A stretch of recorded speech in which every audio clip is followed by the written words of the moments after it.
So hi guys, para sa ating day 3 of QuickBooks tutorial, ituturo ko naman ngayon is kung paano paggawa na paano pag-create ng chart of account. So lagi niyo nang tatandaan na yung chart of account is ito yung listahan o yung account na gagamitin nyo sa pag-categorize ng mga transaction. So sa pag-create ng chart of account, pwede siyang, kailangan alam mo kung ano yung details.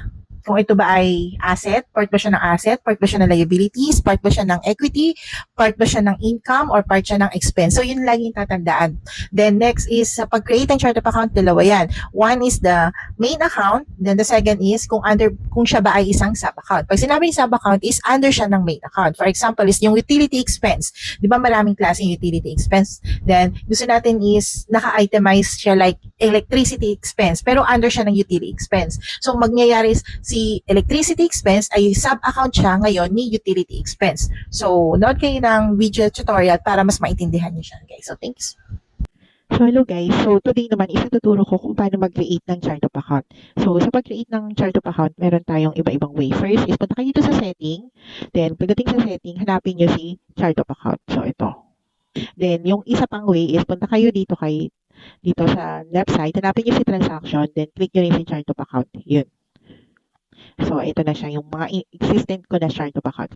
So, sa pag-create ng chart of account, kung meron tayong dalawang way. First is yung sa manual creation, second is yung sa pag-import. Ang ginagamit ng pag-import kapag yung i-create ng chart of account is maramihan, or kung yung QuickBooks is kaka-create lang, then i-upload nyo lahat ng chart of account. Pwede nyo gawin yung import. So, for today, gagawin ko muna yung pag-manual. So, punta ka dito sa new account. Yan. Click nyo lang new account. Then, dito sa account name, dito mo ilalagay yung GL account na i-create mo. For example, is gagawa tayo ng insurance expense. So, sa insurance expense, dito sa account type, pipiliin mo kung anong account type ba siya. For example is, ano ba siya? Expense siya, di ba? So, under siya ng profit and loss, then expense. So, dito makikita. Hanapin mo dito si expense. So, hindi siya credit card, hindi siya other current liabilities kasi balance sheet to. Ito balance sheet din, balance sheet. Ito si income, ito yung mga sales. Si other income, ito, in-explain ko na to sa mga previous videos ko. Then si cost of goods sold, na-explain ko rin kung ano yung cost of goods sold. Then yung expense and other expense. So, dito tayo kay expense. Then, hahanapin mo dito ngayon is kung ano yung details type niya. Siyempre, siya ay insurance. So, ito siya insurance. So, yan. So, kung may gusto kang ilagay na description, pwede mo siyang i-type dito. So, i-save mo lang siya. Then, nakalagay kasi is may create. So, meron na kasi akong insurance sa create dito. So, kaya hindi na siya pwedeng i-doble. So, for example naman is, gusto natin yung insurance na binabayaran natin is specific. For example is, meron tayong car. So, lagay ko dito is car insurance. So, ito siya. Specific na insurance yung ginawa ko. So, car insurance expense. So, part siya ng expense pa rin, part siya ng insurance. Then, gusto ko siya is maging under siya ngayon ng insurance. Ayoko nang mag-create ng main account ulit. Gusto ko is lahat ng insurance isama-sama siya na nasa ilalim sila ng insurance. So, pwede mo siyang gawing make this a sub-account. So, yung pag-create kasi ng chart of account is dalawa yan. One is the main account, second is the sub-account. Pag sinabing sub-account, under siya nung main account. For example nga is insurance. Di ba marami namang types ng insurance? So, dahil car insurance yung ginawa ko, gusto ko is nasa ilalim siya ng insurance. So, i-click ko itong make this sub-account, then hanapin ko dito ngayon si insurance expense. Ayan. So, makikita nyo, di ba, nandito siya. Si insurance muna, then car insurance. Then save. So, pag nag-search ka ng insurance, so yun, di ba, makikita mo, insurance expense, nasa baba niya is si car insurance expense. So, ngayon is gusto ko yung chart of account ko is merong account number. So, dito naman siya. Dahil dito sa given na to is hindi nakalagay ko ano yung account number, chart of account number. Ngayon is palalabasin natin siya. Punta ka sa setting, then, company setting, then sa advance, hanapin mo dito si chart of account. Nakalagay enable account number. I-click mo lang tong sa dulo. Then, gawin mo siyang parang yes, yan. Then, save. So, ayan. Then, done. Ngayon, balik ka kay chart of account. Punta tayo sa other way. Punta ka sa transaction, then hanapin mo si chart of account.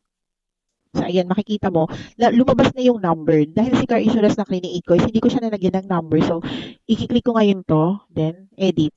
So, ang insurance number is 63300. Ang mangyayari dito is 63301. Kasi under siya nung insurance expense. Then, isa-save ko lang. So, ayun na siya, di ba? Pag marami naman, pwede mo siyang gawing import. Ang gagawin mo naman para ma-import is, click mo to, yung sa new account, yung sa arrow down, then import. Click mo yung import. So, lalabas to. Then, i-click mo muna tong download a sample file. Ito kasi yung template na gagamitin mo para pag-upload ng chart of account.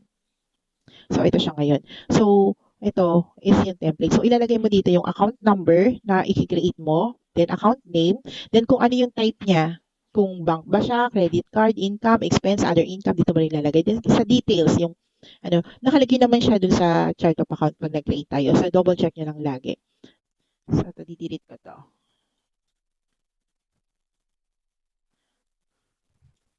Then, nalagay ko dito is worker insurance. So, ang type niya is under siya ng expense. Then, ang detail type niya is insurance.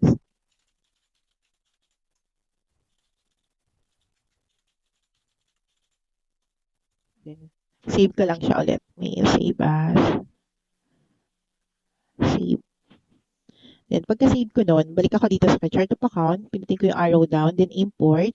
Then, click mo itong browse. Then, ito si QuickBooks sample. Then, next. So, sa detail, okay na. Yan, naka-check naman siya lahat. Ibig sabihin, tama.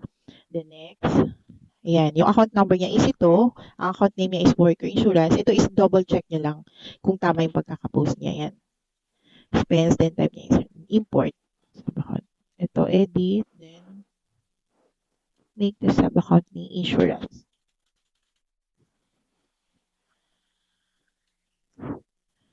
Save. So, ayan. So, yun lang naman. Thank you so much.